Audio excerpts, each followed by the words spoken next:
Bab 1. Pendahuluan. Latar belakang istilah ilmu budaya dasar IBD sepadan dengan Basic Humanities dalam bahasa Inggris. Istilah humanities adalah bentuk jamak dari humanity yang berarti umat manusia, manusia seluruhnya, atau peri kemanusiaan. Jadi, secara epistemologis, IBD adalah ilmu yang berusaha untuk membuat manusia muda, mahasiswa, calon sarjana, calon pemimpin bangsa, menjadi orang yang berperi kemanusiaan atau manusia yang menjunjung tinggi nilai-nilai kemanusiaan secara universal. Dan secara khusus IBD berkutat dalam masalah khas manusiawi yang dibangun berdasarkan pandangan hidup.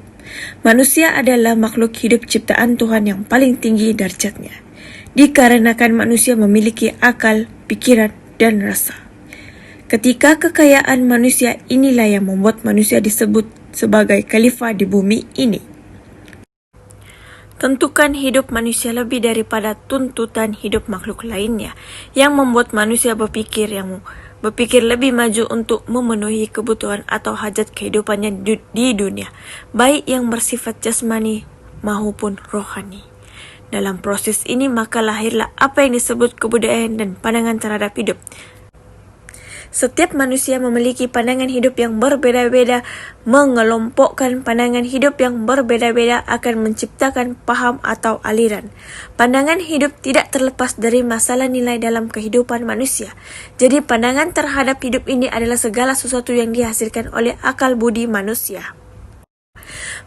Pandangan hidup dapat menjadi pegangan, bimbingan, dan tuntunan seseorang ataupun masyarakat dalam menempuh kehidupan. Oleh kerana itu, dalam kehidupan dunia dan akhirat, pandangan hidup seseorang lah yang menentukan akhir hidup mereka sendiri.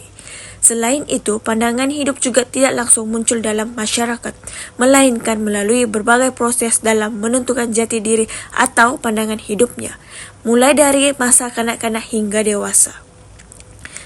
Dalam penemuan pandangan hidup tersebut, tidak lepas juga dengan pendidikan.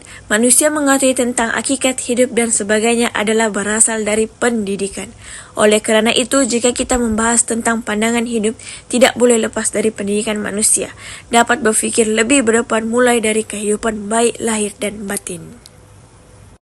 Pandangan hidup mahasiswa di masa pandemi COVID-19 akhir-akhir ini berbagai negara di dunia tengah dikejutkan dengan wabak sesuatu penyakit yang disebabkan oleh virus bernama corona atau lebih dikenali dengan istilah COVID-19. Coronavirus disease 19, wabak virus ini memang menularnya sangat cepat menyebar ke berbagai negara di dunia. Sehingga oleh World Health Organization WHO menyatakan wabak penyebaran virus COVID-19 sebagai pandemik dunia. Sebagai dampak dari pandemik COVID-19 ini menyebabkan diterapkannya berbagai kebijakan untuk memutus rantai penyebaran virus COVID-19 di Indonesia. Bismillahirrahmanirrahim. Assalamualaikum warahmatullahi wabarakatuh. Di sini saya akan menjelaskan pembahasan dari yang sebelumnya, yaitu tentang langkah-langkah berpandangan hidup yang lebih baik. Adapun langkah-langkah itu sebagai berikut. Yang pertama adalah mengenal. Mengenal merupakan suatu kodrat bagi manusia, yaitu merupakan tahap pertama dari setiap aktivitas hidupnya. Yang dalam hal ini mengenal apa itu pandangan hidup. Tentunya kita yakin dan sadar mempunyai pandangan hidup. Maka kita dapat memastikan bahwa pandangan hidup itu ada sejak manusia itu ada, dan bahkan hidup itu ada sebelum manusia itu belum turun ke bumi. Yang kedua ada mengerti. Tahap kedua untuk berpandangan hidup yang baik adalah mengerti.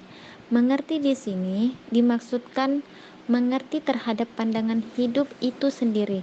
Bila dalam bernegara kita berpandangan pada Pancasila, maka dalam berpandangan hidup pada Pancasila kita hendaknya mengerti apa Pancasila dan bagaimana mengatur kehidupan bernegara. Begitu juga yang berpandangan hidup pada agama Islam. Hendaknya kita mengerti apa itu Al-Quran, hadis, dan ijma' itu, dan bagaimana ketiganya itu mengatur kehidupan baik di dunia maupun di akhirat. Yang ketiga, menghayati. Langkah selanjutnya setelah mengerti pandangan hidup adalah menghayati pandangan hidup itu. Dengan menghayati pandangan hidup, kita memperoleh gambaran yang tepat dan benar mengenai kebenaran pandangan hidup itu sendiri.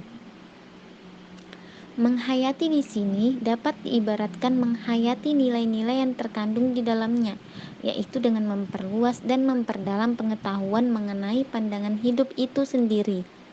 Langkah-langkah yang dapat ditempuh dalam rangka menghayati ini: menganalisa hal-hal yang berhubungan dengan pandangan hidup, bertanya kepada orang yang dianggap lebih tahu dan lebih berpengalaman mengenai isi pandangan hidup itu atau mengenai pandangan hidup itu sendiri.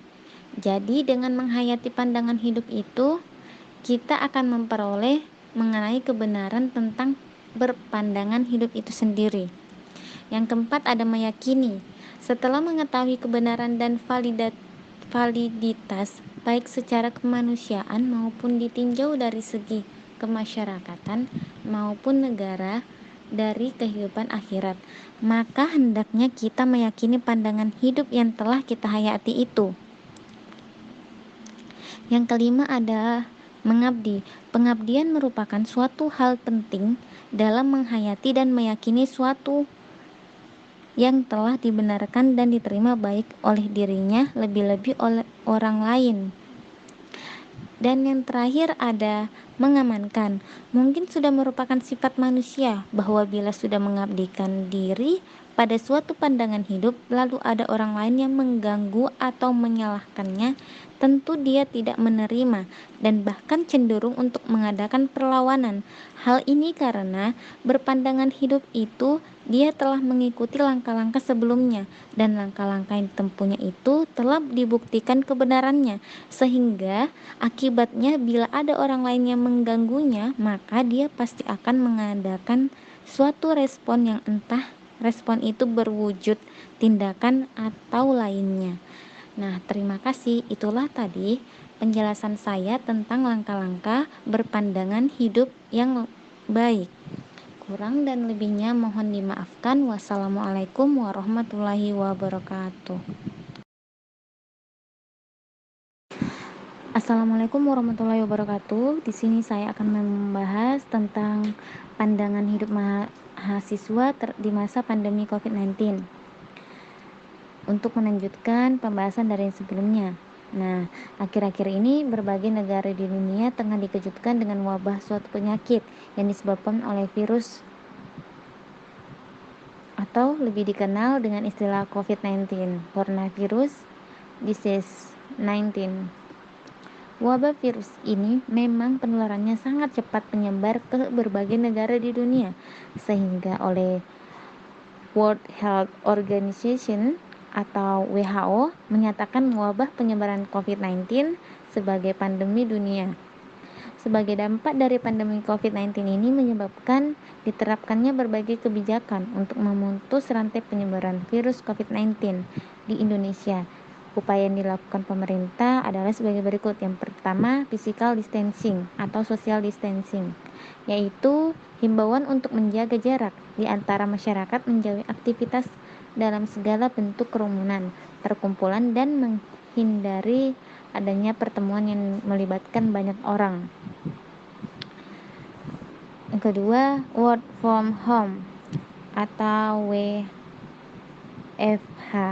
Kebijakan ini merupakan upaya yang diterapkan kepada masyarakat agar dapat menyelesaikan segala pekerjaan dari rumah. Pendidikan di Indonesia pun menjadi salah satu bidang yang terdampak akibat adanya pandemi COVID-19 tersebut. Dengan adanya pembatasan interaksi, Kemendikbud mengeluarkan kebijakan meliburkan perguruan tinggi dan mengganti kegiatan belajar mengajar dengan sistem pembelajaran jarak jauh. Penerapan suatu kebijakan baru tentu ada sisi negatif maupun sisi positifnya. Adapun masalah dari adanya sistem PJJ antara lain, pertama, akses informasi yang terkendala oleh jaringan yang menyebabkan lambatnya dalam mengakses informasi. Yang kedua, Siswa mengeluh karena tugas yang diberikan oleh guru lebih banyak dari pembelajaran tatap muka. Ketiga, penerapan pembelajaran online juga membuat pendidik berpikir kembali mengenai model dan metode pembelajaran yang akan diterapkan. Di balik masalah dan keluhan tersebut, tentunya juga terdapat hikmah pembelajaran jarak jauh yang diterapkan saat ini, antara lain mahasiswa maupun dosen mendapatkan kuota internet gratis guna menunjang pembelajaran. Yang kedua, mahasiswa maupun guru dapat menguasai teknologi untuk menunjang pembelajaran daring di era disrupsi teknologi yang semakin canggih ini. Dosen maupun mahasiswa dituntut agar memiliki kemampuan dalam bidang teknologi pembelajaran. Dan terakhir, dengan adanya kebijakan WFH, maka mampu memaksa dan mempercepat mereka untuk menguasai teknologi pembelajaran secara digital sebagai kebutuhan bagi mereka. Walaupun pendidikan di Indonesia ikut berdampak adanya pandemi COVID-19 ini. Nah, Assalamualaikum warahmatullahi wabarakatuh. Di sini saya akan membahas tentang pandangan hidup mahasiswa di masa pandemi COVID-19. Untuk melanjutkan pembahasan dari yang sebelumnya. Nah, akhir-akhir ini berbagai negara di dunia tengah dikejutkan dengan wabah suatu penyakit yang disebabkan oleh virus atau lebih dikenal dengan istilah COVID-19, Coronavirus Disease 19. Wabah virus ini memang penularannya sangat cepat menyebar ke berbagai negara di dunia, sehingga oleh World Health Organization atau WHO menyatakan wabah penyebaran COVID-19 sebagai pandemi dunia. Sebagai dampak dari pandemi COVID-19 ini menyebabkan diterapkannya berbagai kebijakan untuk memutus rantai penyebaran virus COVID-19 di Indonesia. Upaya yang dilakukan pemerintah adalah sebagai berikut. Yang pertama, physical distancing atau social distancing, yaitu himbauan untuk menjaga jarak di antara masyarakat, menjauhi aktivitas dalam segala bentuk kerumunan, perkumpulan, dan menghindari adanya pertemuan yang melibatkan banyak orang. Yang kedua, work from home atau WFH. Kebijakan ini merupakan upaya yang diterapkan kepada masyarakat agar dapat menyelesaikan segala pekerjaan dari rumah. Pendidikan di Indonesia pun menjadi salah satu bidang yang terdampak akibat adanya pandemi COVID-19 tersebut. Dengan adanya pembatasan interaksi, Kemendikbud mengeluarkan kebijakan meliburkan perguruan tinggi dan mengganti kegiatan belajar mengajar dengan sistem pembelajaran jarak jauh. Penerapan suatu kebijakan baru tentu ada sisi negatif maupun sisi positifnya.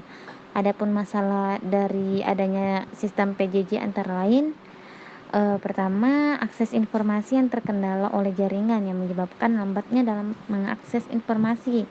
Yang kedua, siswa mengeluh karena tugas yang diberikan oleh guru lebih banyak dari pembelajaran tatap muka.